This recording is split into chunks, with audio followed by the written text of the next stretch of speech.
The infamous ego, that thing which goes by my name, wears my face, and runs my life, but is not I.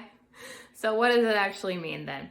Well, part of the spiritual awakening experience is waking up to the fact that you're more than human, but then you have to go on to use human words in order to describe and explain and communicate about experiences which are inherently not human. And as such, things can get a little confusing. So the ego is a term that essentially is used to differentiate between your spiritual I am presence and your human self. But being humans, doing as we do, we couldn't leave it that simple. So if you're around the healing, spiritual, etc. communities long enough, you'll start to notice that when people talk about the ego, oftentimes they're talking about different things, and that can be really confusing. So here are some of the main ways that I see the word ego used within the spiritual community. One way that I see the term ego commonly used is as a metaphor for self-concept.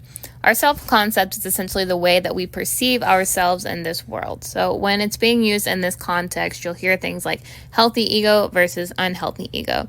So somebody with a healthy ego is going to be embodying main character energy within their own life. They'll have a high level of self-confidence, self-respect, and self-worth.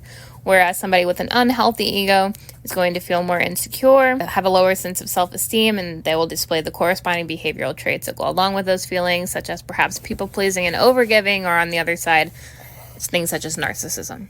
The next way that the term ego is commonly used is as a metaphor for the false self or the protective self, which is an artificial persona that people create very early in life in order to protect themselves from re-experiencing developmental trauma, shock, and stress.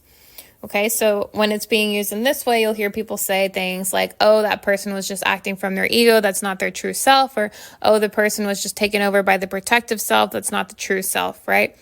So this is going to be in those situations where an individual is triggered, and instead of acting from maybe love, kindness, and compassion as their true self typically would, the protective self takes over and gets defensive, argues, or leaves the situation, ignores whatever it is in order to try and avoid the painful experience that they're currently going through in order to try and protect themselves from those difficult lower feelings and emotions. The protective or false self can also show up as a full-time mask that somebody wears in social interactions because they are afraid, for one reason or another, subconsciously or consciously, that their true self will be rejected.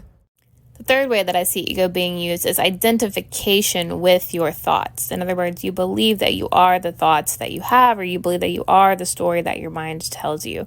So you can still have a healthy level of self-concept or a healthy level of confidence and know that you're not actually the thoughts your mind is having. You can sometimes be taken over by the protective self while still knowing that you're not actually your thoughts, even if you forget that temporarily. When the ego is being used in terms of mind identification, it is in reference to somebody who has not yet realized that they are not the thinking mind. So this is actually identification with the thinking mind. Some teachers, such as Eckhart Tolle, say that once you recognize you're not the thinking mind, even when you still have all the exact same thoughts and feelings, simply the fact that you no longer identify with them makes that something separate than the ego. And finally, the last way that I see the term ego used is just as a metaphor for the human personality. In this way, it's called the ego personality. And this is just, your likes, dislikes, and everything that comes with the current avatar that you've chosen to be at this point in time of your life. All right, guys, so just a quick recap. When someone says the word ego, they might be talking about the concept you have of yourself. They may be talking about the protective self that takes over during trigger times. They may be talking about identifying with your thoughts as who you are, or they may be talking about the human personality. So there really is no right or wrong answer here, guys. You just have to use your discernment based upon the particular information that you're listening to. Cool, so what about ego death? Stay tuned, I'll have another video on that one. There's a few other terms I want to go over with you guys first. As always, so much love to you. Talk to you soon.